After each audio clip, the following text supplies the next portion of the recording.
H. G. Wells, The War That Will End War, Part 4, concerning Mr. Maximilian Kraft.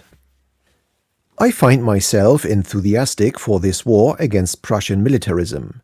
We are, I believe, assisting at the end of a vast, intolerable oppression upon civilization. We are fighting to release Germany and all the world from the superstition that brutality and cynicism are the methods of success, that imperialism is better than free citizenship and conscripts better soldiers than free men. And I find another writer who is also being, he declares, patriotically British. Indeed, he waves the Union Jack about to an extent from which my natural modesty recoils. Because you see I am English come Irish, and save for the cross of St. Andrew, that flag is mine.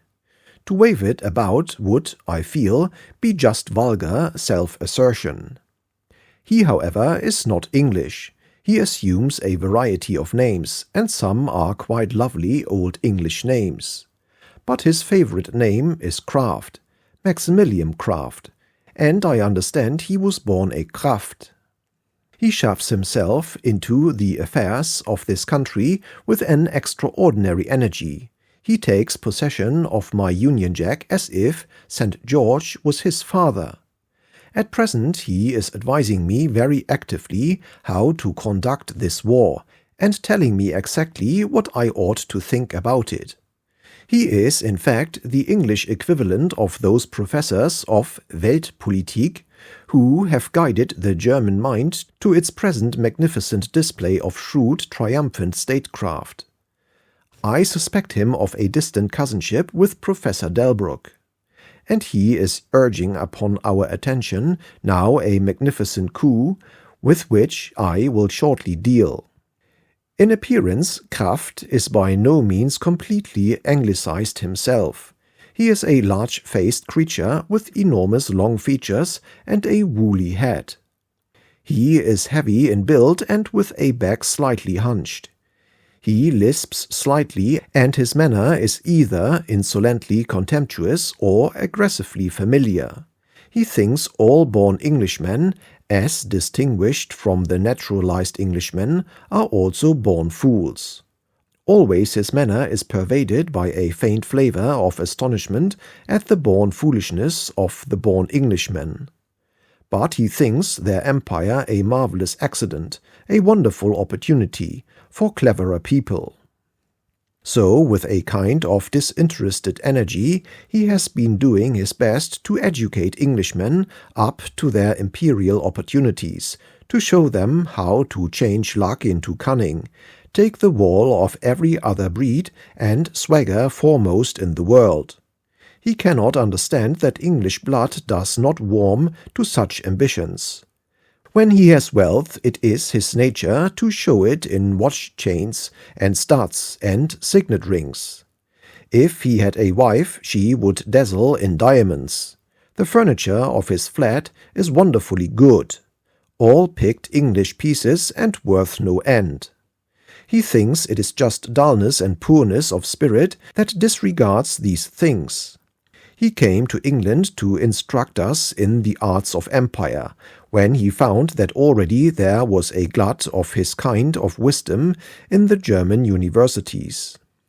For years until this present outbreak I have followed his career with silent interest rather than affection.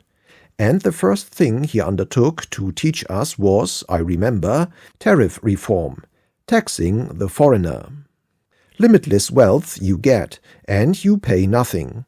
You get a huge national income in imported goods, and also, as your tariff prevents importation, you develop a tremendous internal trade. Two birds, in quite opposite directions, with the same stone. It seemed just plain common sense to him. Anyhow, he felt sure it was good enough for the born English. He is still a little incredulous of our refusal to accept that delightful idea. Meanwhile, his kind have dominated the more docile German intelligence altogether.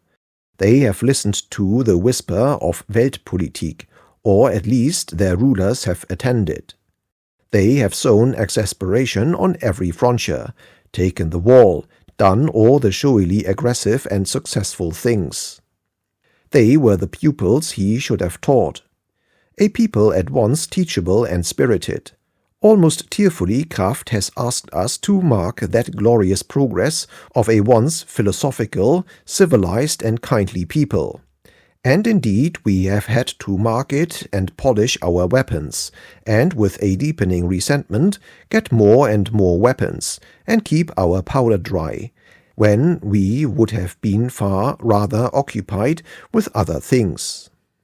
But amazingly enough, we would not listen to this suggestion of universal service. Kraft and his kind believe in numbers. Even the Boer War could not shake his natural aptitude for political arithmetic. He has tried to bring the situation home to us by diagrams, showing us enormous figures, colossal soldiers to represent the German forces and tiny little British men, smaller than the army figures for Bulgaria and for Serbia.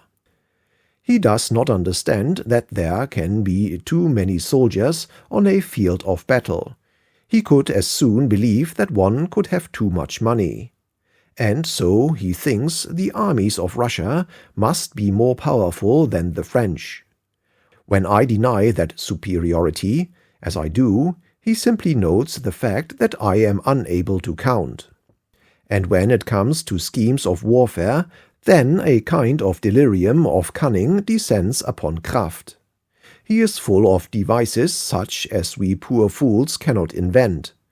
Sudden attacks without a declaration of war, vast schemes for spy systems and assassin-like disguises, the cowing of a country by the wholesale shooting of uncivil non-combatants, breaches of neutrality, national treacheries, altered dispatches, forged letters, diplomatic lies, a perfect world organization of super sneaks. Our poor cousin, Michael, the German, has listened to such wisdom only too meekly. Poor Michael, with his honest blue eyes wonder-lit, has tried his best to be a very devil, and go where Kraft's cousin, Bernhardi, the military expert, has led him. So far it has led him into the ditches of Liège and the gorges of the Ardennes and much hunger and dirt and blood. And Kraft over here has watched with an intolerable envy Berlin lying and bullying and being the very Superman of Weltpolitik. He has been talking, writing, praying us to do likewise, to strike suddenly before war was declared at the German fleet, to outrage the neutrality of Denmark, to seize Holland, to do something nationally dishonest and disgraceful. Daily he has raged at our milk and water methods. At times we have seemed to him more like a lot of Woodrow Wilsons than reasonable sane men. And he is still at it.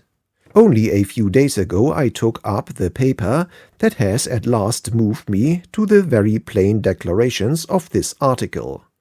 It was an English daily paper, and Kraft was telling us, as usual, and with his usual despairful sense of our stupidity, how to conduct this war. And what he said was this, that we have to starve Germany, not realizing that with her choked railways and her wasted crops Germany may be trusted very rapidly to starve herself, and that, if we do not prevent them, foodstuffs will go into Germany by way of Holland and Italy. So he wants us to begin at once a hostile blockade of Holland and Italy, or better, perhaps, to send each of these innocent and friendly countries an ultimatum forthwith. He wants it done at once, because otherwise the Berlin Krafts, some Delbrück or Bernhardi, or that egregious young statesman the Crown Prince, may persuade the Prussians to get in their ultimatum first. Then we should have no chance of doing anything internationally idiotic at all, unless, perhaps, we seized a port in Norway. It might be rather a fine thing, he thinks, upon reflection, to seize a port in Norway. Now let us English make it clear, once for all. to the Krafts and other kindred patriotic gentlemen from abroad who are showing us the really artful way to do things, that this is not our way of doing things. Into this war we have gone with clear hands, to end the reign of brutal and artful internationalism forever. Our hearts are heavy at the task before us, but our intention is grim. We mean to conquer. We are prepared for every disaster, for intolerable stresses, for bankruptcy, for hunger, for anything but defeat. Now that we have begun to fight, we will fight if needful until the children die of famine in our homes. We will fight though every ship we have is at the bottom of the sea. We mean to fight this war to its very finish, and that finish, we are absolutely resolved, must be the end of Kraftism in the world. And we will come out of this war with hands as clean as they are now, unstained by any dirty tricks in field or council chamber, neutralities respected and treaties kept. Then we will reckon once for all with Kraft and with his friends and supporters, the private dealers in armaments, and with this monstrous stupid brood of villainy that has brought this vast catastrophe upon the world. I say this plainly now for myself and for thousands of silent plain men, because the sooner Kraft realizes how we feel in this matter, the better for him. He betrays at times a remarkable persuasion that at the final settling up of things we will make himself invaluable to us. At diplomacy he knows he shines. Then the lisping whisper has its use, and the studied insolence. Finish the fighting, and then leave it to him. He really believes the born English will. He does not understand in the slightest degree the still passion of our streets. There never was less shouting and less demonstration in England, and never was England so quietly intent. This war is not going to end in diplomacy. It is going to end diplomacy. It is quite a different sort of war from any that have gone before it. At the end there will be no conference of Europe on the old lines at all, but a conference of the world. It will be a conference for Kraft to laugh at. He will run about, buttonholing people about it, almost spitting in their faces with the eagerness of his derisive whispers. It will conduct its affairs with scandalous publicity and deliberate simplicity. It will be worse than Woodrow Wilson, and it will make a peace that will put an end to Kraft and the spirit of Kraft and Kraftism and the private armament firms behind him forevermore.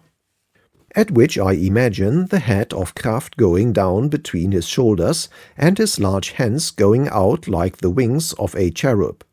Englishmen, liberals, fools, incurable, how can such things be? It is not how things are done. It is how they are going to be done if this world is to be worth living in at all after this war. When we fight Berlin, Kraft, we fight you. An absolute end to you. Yes.